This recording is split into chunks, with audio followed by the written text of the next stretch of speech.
Good day all. இன்றைக்கி நம்ம spoken English கிளாஸில் டெய்லி யூசேஜ் சென்டென்ஸ் தான் பார்க்க போகிறோம். I believe this.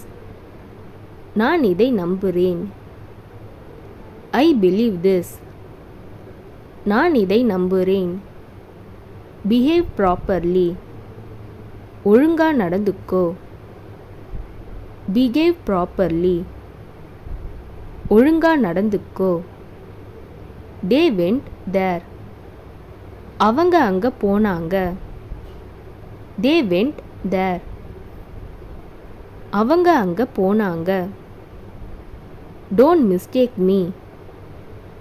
என்னை தப்பா நினைக்காதே. Don't mistake me. என்னை தப்பா நினைக்காதே.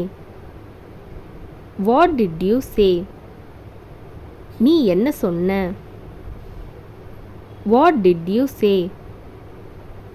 நீ என்ன சொன்ன? Take it easy. ஈஸியாக எடுத்துக்கோ. Take it easy. ஈஸியாக எடுத்துக்கோ. You may go now. இப்போ நீங்கள் போகலாம். You may go now. இப்போ நீங்கள் போகலாம். I can hear you. நீ பேசுறது எனக்கு கேட்குது. I can hear you. நீ பேசுறது எனக்கு கேட்குது.